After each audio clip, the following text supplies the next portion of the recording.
Rudy, you had a near-death experience in 2010. Would you tell me how this came about?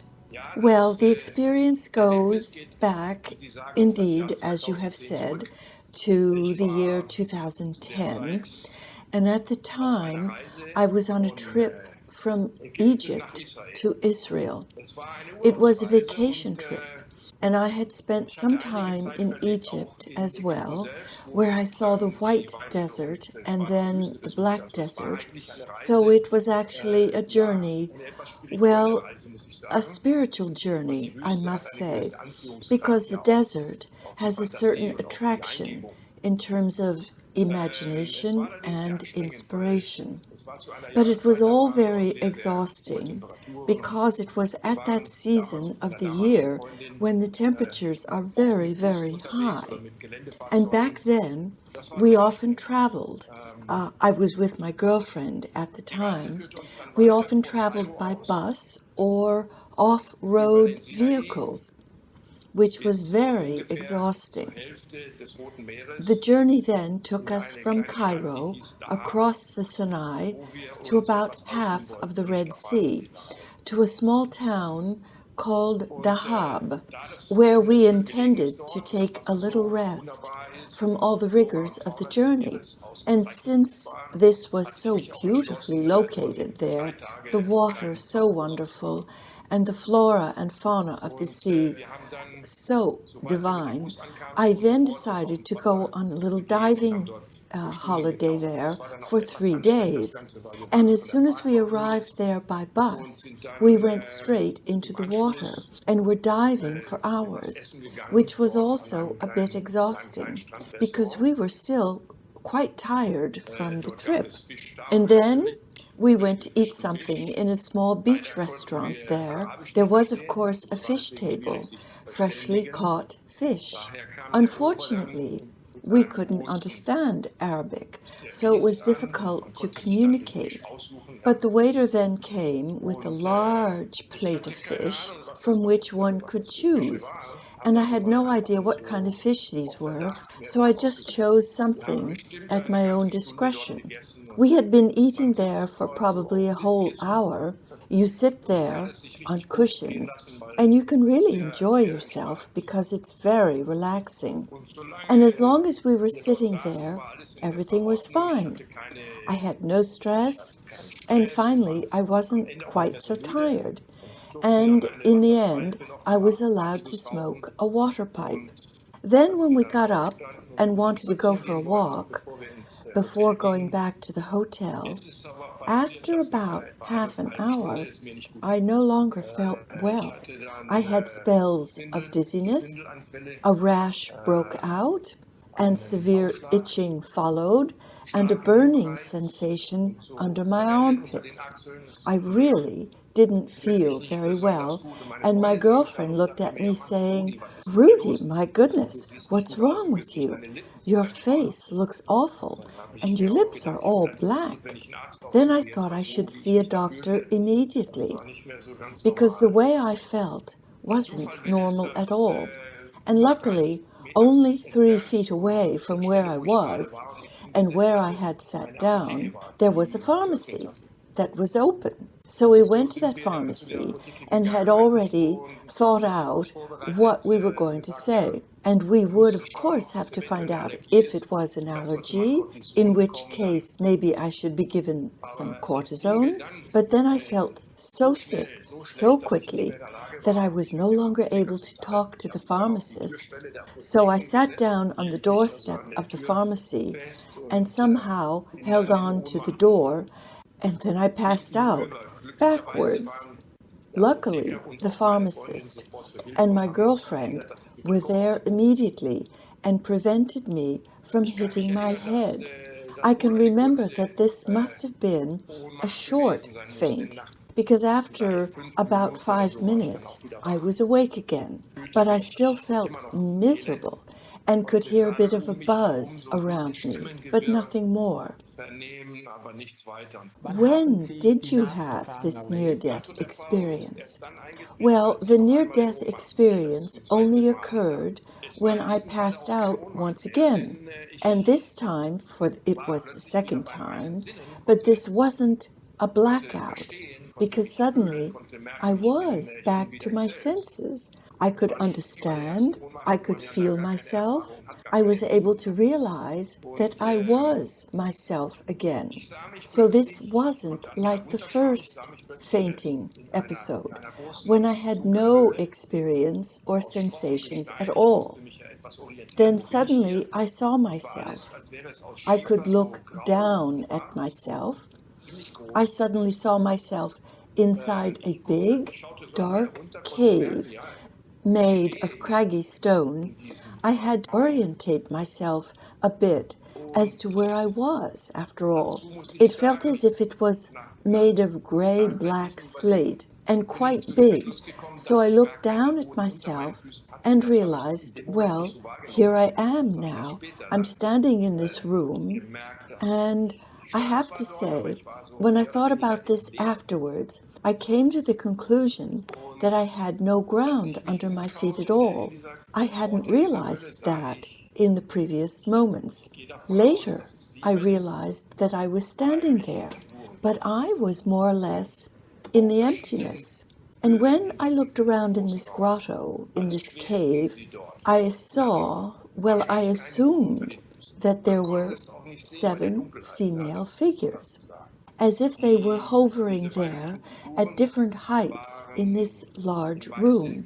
They probably had no ground under their feet either, but one could not see it clearly in the dark.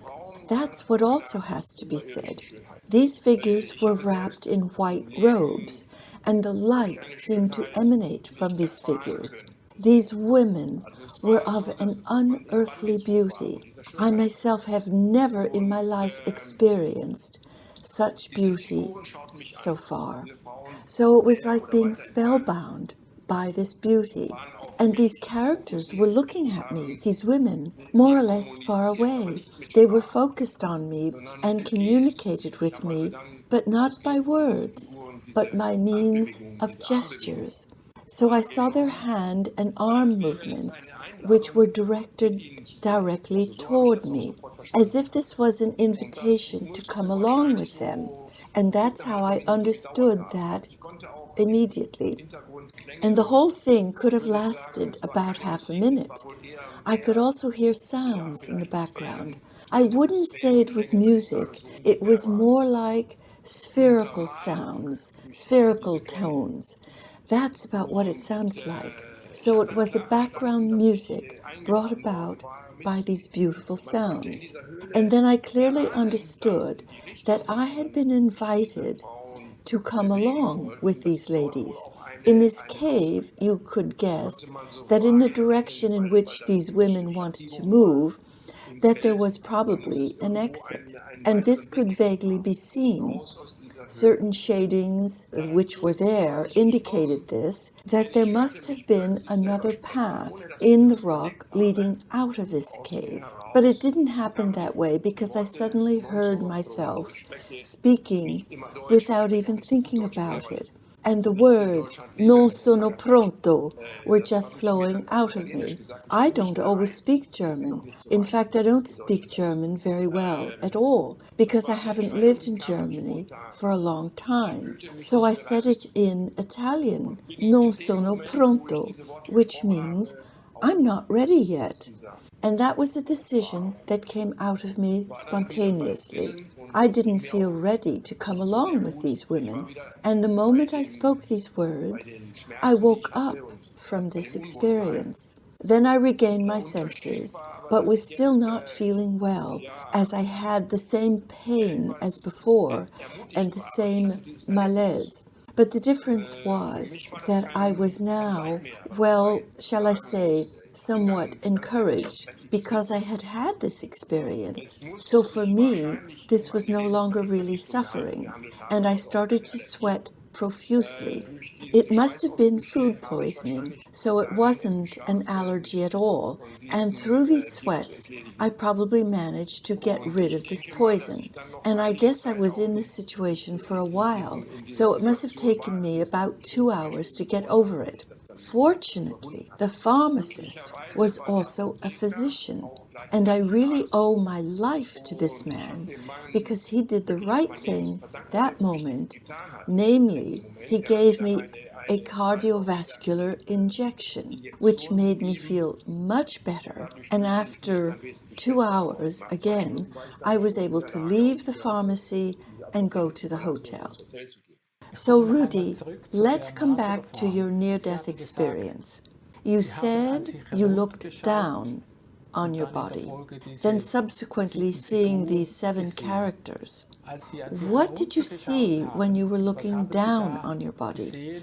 I can remember when looking down, my arms, I could see my whole lower body as well, and that was exactly the same perception for me as in normal life. So I felt my body the usual way. There was no difference to be realized, and I was so surprised at that moment because I actually felt myself as myself, irrespective of this completely different environment.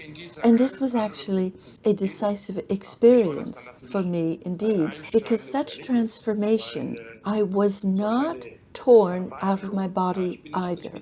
But for me, there was no transition in this second fainting.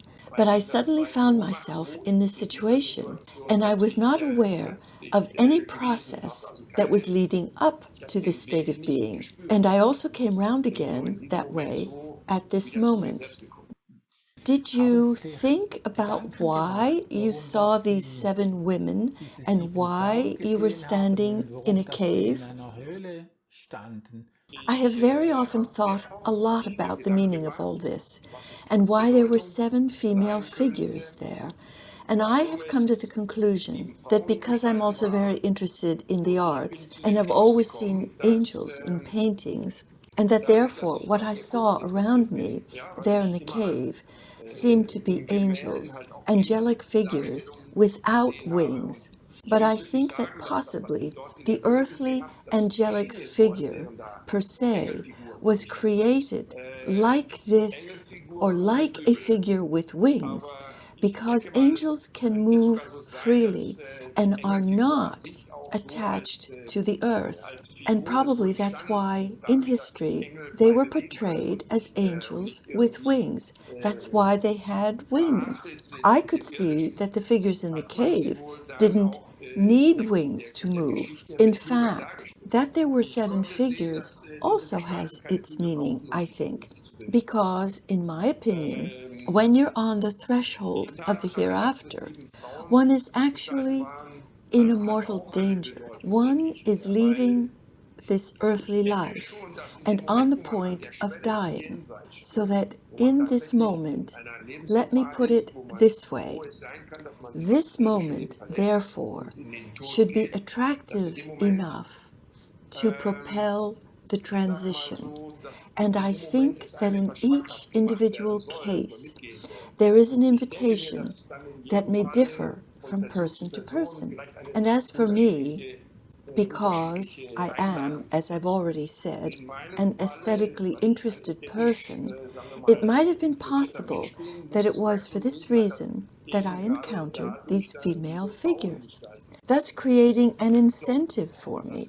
Let me say that if the temptations are so extremely strong, that if a person does not have the firm will to go back to earthly life, they will not be able to do it. Because the temptation is so strong at that moment, you give in and you transition. What impact, then, did this experience have on your future life? I have always been a believer since childhood, but I've kept it to myself. I never talked to my parents about it either. I can remember praying to God when I was only 4 years old. God has always been the creator for me. And though still being a child, I somehow was always feeling this thankfulness that I'm allowed to be on earth, that I'm allowed to live in the sense that I have been granted this. And I've always been very grateful for that. Today, through this near-death experience, I have become even more thankful. Today, every day, things happen to me, showing me that everything has its meaning. The meaning of life is now better presented to me than before this experience. Now I see much more clearly the good as well as the evil in life. And I also see that one can defeat the evil by means of the good. So the consequences of this experience became obvious for me, where I myself had more clarity about what had happened than I had had before. So I talked to people about my experience, even though very rarely, and obviously it was of interest to those who listened to me. They have taken courage in the sense that death actually does not mean an end. Actually, the expression near-death experience could be recast as a near-life experience. Death is only, as I see it, the short moment, the fraction of a second in which you leave the life here on earth to enter a new life in the hereafter. And this experience has taken away my fear of death. I definitely have a lot more confidence that everything will work out for the good in life if you trust in God. Moreover, I don't see death as something final. Rather, I see death as a transition into another different, more far-reaching life, also into another reality, but with the awareness of one's own self. So I don't think that the human being changes, per se, by continuing to live in the hereafter. But I'm firmly convinced that the human being, as a soul, endures and will not change. So it's not that I think you are reborn as a holy cow or something like that, but that you remain yourself. You remain your own soul and probably even your own body, because that's what I was able to experience. I could actually still feel myself. I would like, through what I have experienced, to encourage people that in this sense, death is not an end, that it rather means a transition into an afterlife in which there is hope that everything will get better. So that's what I'm firmly convinced of, because that is what I could feel and also what was conveyed to me, namely that there is something good after the earthly life. Thank you very much, Rudy, for this interview. You're very welcome.